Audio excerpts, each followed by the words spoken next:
Good morning students, welcome to the online class. Today is 27th of June 2026 and you are the member of Science from Public School and you are the student of class 9th. Today's chapter is skeletal system. Topic is also skeletal system. In the previous video, I taught you about the fluid connective tissue. क्या पढ़ा था हमने? Fluid connective tissue जिसमें कि blood पड़े थे. ठीक है, ब्लड और लिम्फ भी हमने पढ़ा. इसमें क्या पढ़ रहे हैं? स्केलेटल सिस्टम, यानी कि ये भी एक कनेक्टिव टिश्यू है बट फ्लूइड नहीं है, सॉलिड है. ठीक है, स्केलेटल सिस्टम क्या है? सॉलिड सिस्टम है. अब इसको देखते हैं कि क्या है स्केलेटल सिस्टम में, क्या से बना है. ध्यान से देखिएगा. Skeletal system it is the type of supportive connective tissue. Skeletal system हमको सपोर्ट करता है और कनेक्ट भी करता है वन ऑर्गन टू अनदर. समझ में आया? एक ऑर्गन से दूसरे ऑर्गन को सपोर्ट भी करता है. It forms bone and cartilage. ये जो स्केलेटल सिस्टम है ना, ये बोन एंड कार्टिलेज से बना है. ठीक है, bone hard bone, cartilage soft. ठीक है, बोन तो हार्ड है, फ्रेम क्रिएट करता है बॉडी के अंदर. लेकिन ये जो हमारे बॉडी में 206 जो बोन्स हैं उनको बाइंडिंग करने का काम कौन करता है? क्या वो हार्ड बोन से बाइंड हो सकते हैं? नहीं. क्या वो आयरन नेल्स की तरह उसमें घुसा के हो सकता है? नहीं. तो किससे बाइंडिंग होते हैं? ये कार्टिलेज से बाइंडिंग होते हैं. ठीक है ना, in the form of ligament. ठीक है, कार्टिलेज का बना लिगामेंट होता है जो कि सॉफ्ट बोन है, कार्टिलेज है, उससे binding bone to bone binding होकर एक फ्रेम लाइक स्ट्रक्चर बन जाता है जिसको कहते हैं स्केलेटल सिस्टम या स्केलेटन. ठीक है, आप देखिए cartilage which give the shape of the body, protect internal organs and help in the movement of the body. अब ये स्केलेटल सिस्टम हमें क्या क्या काम करवाता है? हमें तो एक शेप दिया.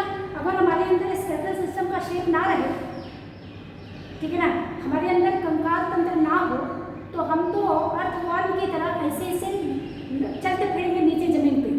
हम टाइट खड़ा कैसे होंगे? क्यों खड़े हैं? क्योंकि हमारे अंदर स्केलेटल सिस्टम हमको खड़ा करके रखे हुए हैं. ठीक है ना, तो ये स्केलेटल सिस्टम हमें शेप देता है हमारी बॉडी को. हमारे इंटरनल ऑर्गन्स को भी प्रोटेक्ट करता है, जैसे रिब केज.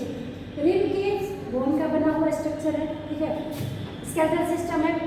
और वो हमारे लंग्स को, हार्ट को, जो कि बहुत ही नाजुक चीज़ है, ऑर्गन्स हैं, उनको प्रोटेक्ट करता है. ठीक है, उनको अपने अंदर बंद रख के प्रोटेक्ट करता है. ठीक है,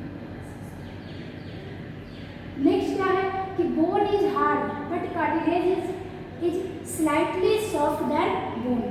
अभी अभी हमने बोला कि बोन जो है वो हार्ड होता है और कार्टिलेज जो है वो बोन से सॉफ्ट होता है, लेकिन बोन ही है, बहुत मजबूती है उसमें भी, वो भी टूटेगा नहीं.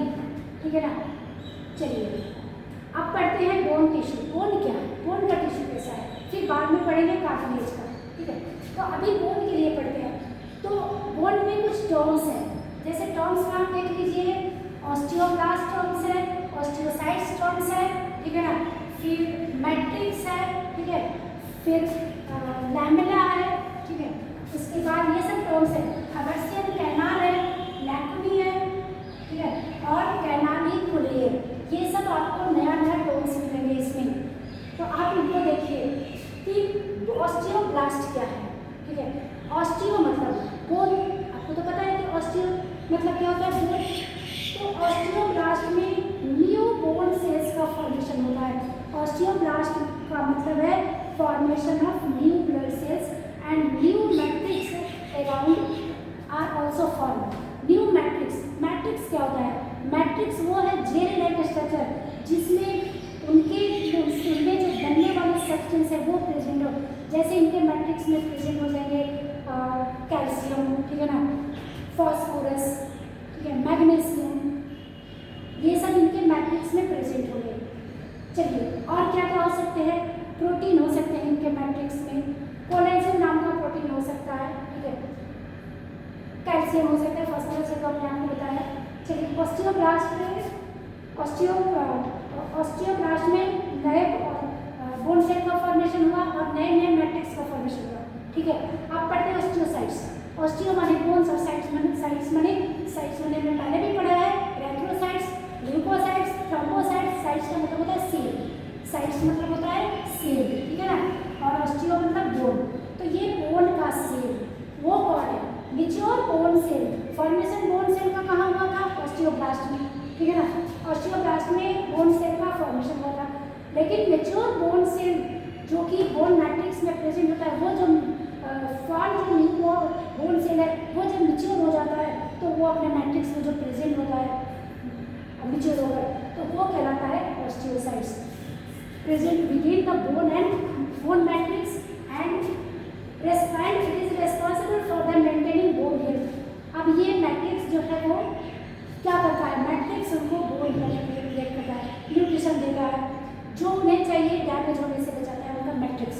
उसी में वो बोन सेल प्रेजेंट होते हैं, ऑस्टियोसाइट्स प्रेजेंट होते हैं। और जब वो मैच्योर नहीं थे तो ऑस्टियोब्लास्ट कहलाए, ठीक है ना। मैच्योर हो गए तो ऑस्टियोसाइट्स कहलाए। नेक्स्ट देखिए कि मैट्रिक्स में हमने बताया कि matrix is made up of collagenous protein. Collagen का मतलब होता है फाइबर लाइक स्ट्रक्चर, कोलेजन, ठीक है ना।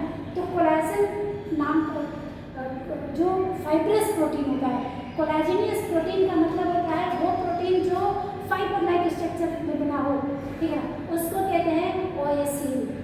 किससे बना है? कहाँ बन रहा है? ऑस्टियोसाइट्स में। इसलिए इस प्रोटीन का नाम भी क्या पड़ेगा? ओ से ही स्टार्ट होगा, ओएसिन। ओएसिन प्रोटीन जो है वो बहुत ही फाइब्रस लाइक स्ट्रक्चर है और फाइबर को कहते हैं कोलेजन लाइक स्ट्रक्चर, ठीक है ना, कोलेजन। चलिए देखिए एंड कैल्शियम एंड फास्फोरस, ये तो हमने पहले भी बता दिया। मैट्रिक्स एंड इसका अब देखिए अब कौन सा टर्म आया? लैमिनी। लैमिनी में क्या टर्म है? डबल एल होगा यहाँ पे, LELLAE, लैमिनी। तो लैमिनी क्या है मतलब कि matrix and osteocytes present in concentric ring like structure. अब देखिए ये जो मैट्रिक्स है और ऑस्टियोसाइट्स है यानी bone cell, mature bone cell, वो रहेगा कहाँ?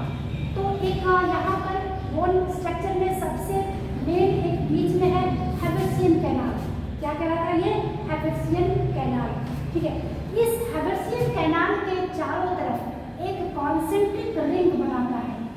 ध्यान से देखिएगा, कॉन्सेंट्रिक रिंग।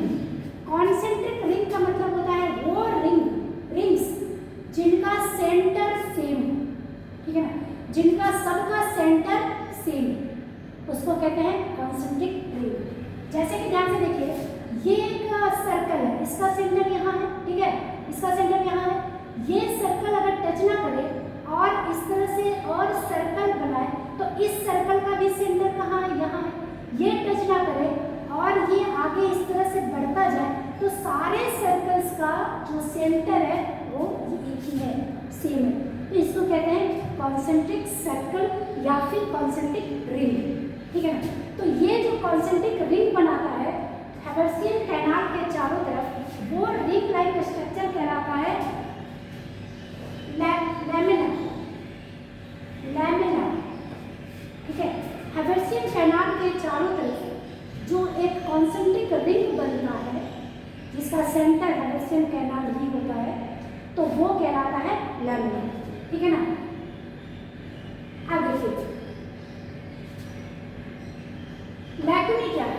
अब इस लैमिना जो है, एक लैमिना दूसरे लैमिना से अटैच्ड हो या ये लैमिना कॉन्सेंट्रिक हैबर्सियन कैनाल से अटैच्ड हो, ठीक है ना, या देखिए जो अटैच्ड हो वो कहलाता है कैनालिकुली। सबसे ध्यान से देखिए कि कॉन्सेंट्रिक लैमिना क्या है कि हैबर्सियन कैनाल के चारों तरफ जो कॉन्सेंट्रिक सर्कल बना रहा है, रिंग स्ट्रक्चर बना रहा है, वो कहलाता है लैमिनी, ठीक है। और इन लैमिनी के बीच में जो स्पेस है जिसमें कि लिक्विड फिल होता है, ठीक है, ये स्पेस, ये खाली जगह जिसमें कि क्या फिल होता है? लिक्विड फिल होता है, वो कहलाता है लैक्यूनी। लिक्विड लैक्यूनी नहीं कहलाता, लिक्विड फिल होने वाला जो स्पेस है वो कहलाता है लैक्यूनी, ठीक है। ध्यान से देखिएगा, सबसे पहले कॉन्सेंट्रिक सर्कल जिसको लैमिना कहे, और हर कॉन्सेंट्रिक सर्कल के बीच में जो स्पेस बचा हुआ है जिसमें कि लिक्विड फिल्ड होता है, मैट्रिक्स फिल्ड होता है, वो जगह को कहते हैं लैकुनी, ठीक है। और जो कैनाल पुली है, कैनाली पुली, वो हर लैमेला को या लैमेला को हेबर्सियन कैनाल से जो जोड़ने वाला पाइप है, small tube that connect lamella to each other, दो लैमेला को आपस में जोड़ने का, मान लीजिए दो लैमेला है तो ये दो लैमेला आपस में जुड़ेगा, तो इस पाइप को कहते हैं कैनाली पुली। कैनाल मतलब पाइप है ना, कैनाली पुली। और या तो फिर इस लैमेला को, ठीक है, हेबर्सियन कैनाल से जोड़े या एक लैमेला को दूसरे लैमेला से जोड़े, वो पाइप को कहते हैं कैनाली पुली। कैनाल माने पाइप और पुली कैनाली पुली, ठीक है। इस तरह से ये बोन का स्ट्रक्चर हो गया। आप इसको ध्यान से पढ़िए, समझिए, नहीं समझ में आए तो आप क्लास में क्वेश्चन रिवाइज कीजिए। बहुत इंपॉर्टेंट टॉपिक है, इसको नोट पे लिखना भी है, CW की कॉपी में लिख कर लाना है, ठीक है। आज का होमवर्क के रूप में भी है और क्लास वर्क के रूप में भी आप लिख कर लाइएगा, डेट देकर क्लास वर्क के रूप में और इसका डबल होमवर्क के रूप में, ठीक है।